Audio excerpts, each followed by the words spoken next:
Hello दोस्तों, welcome back. अभी हम लोग का जस्ट एमरल्ड फाइनेंस का रिजल्ट निकल के आया है Q3 का।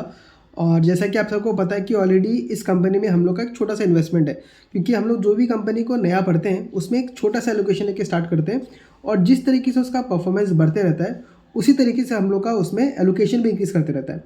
तो बहुत ही छोटी सी कंपनी है बट इसके अंदर पोटेंशियल बहुत ज़्यादा है, क्योंकि ये कंपनी करती क्या है, ये आपको जिस भी कंपनीज़ के जो एम्प्लॉयज़ है उनको अर्ली वेज एक्सेस देती है। मतलब जो एडवांस में सैलरी होता है वो ये कंपनी प्रोवाइड करती है और उसके बदले में कुछ 1-2% का चार्जेस लेती है।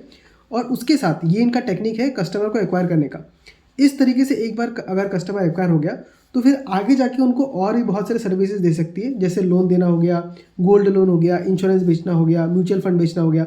मतलब एक बार कस्टमर एक्वायर हो गया इस तरीके से तो बहुत सारी चीज़ें करके ये अपने इनकम को मल्टीफोल्ड बना सकती है। तो ये कंपनी क्या बोल रही थी, क्यों मुझे इस कंपनी में इंटरेस्ट आया था, क्योंकि एक तो कंपनी बहुत छोटी है और जो EWA का जो मॉडल है, जो अर्ली वेज एक्सेस का जो मॉडल है, ये इंडिया में काफ़ी नया है और बाकी कंट्रीज़ में बहुत पॉपुलर हो चुका है।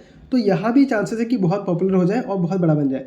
कंपनी खुद भी ये कहती है कि जिस तरीके से बजाज फाइनेंस जो है वो पहला आपको लोन किसी फ़ोन खरीदने के लिए, टीवी खरीदने के लिए देता है और उसके बाद आपको इतना फ़ोन करता है कि आप उसमें और भी बहुत सारा लोन ले सकते हैं। मतलब एक बार आपको वो छोटा मोटा लोन लेके पहले अपने सर्कल में लेके आता है, उसके बाद आपको भयंकर तरीके से लोन देता है और उसके ऊपर अच्छा खासा वो इंटरेस्ट कमाता है।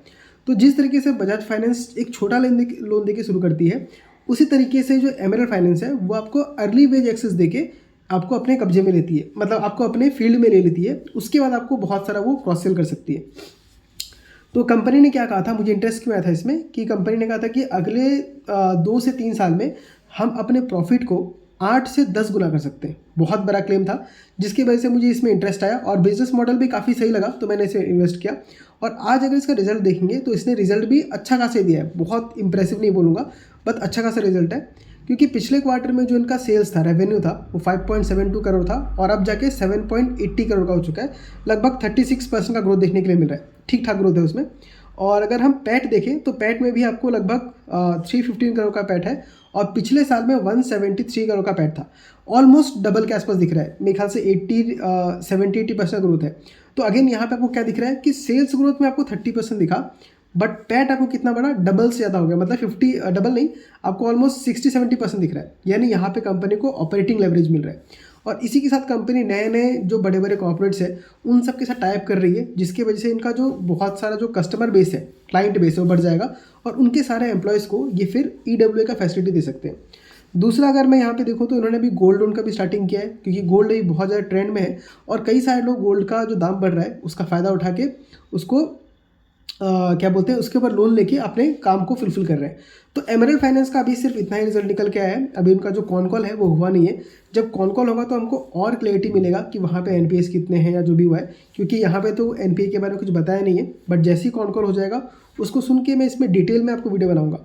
फिलहाल अगर मैं देखूँ तो कंपनी बहुत छोटी है और मेरा जो इन्वेस्टेड कैपिटल है उसमें मैं और नया एलोकेशन फिलहाल नहीं डालने वाला हूँ। एक बार कॉन कॉल को सुन लेता हूँ, अगर कंपनी और ज़्यादा बुलिश है तो फिर मैं उसके ऊपर और थोड़ा बहुत पैसा इन्वेस्ट कर सकता हूँ।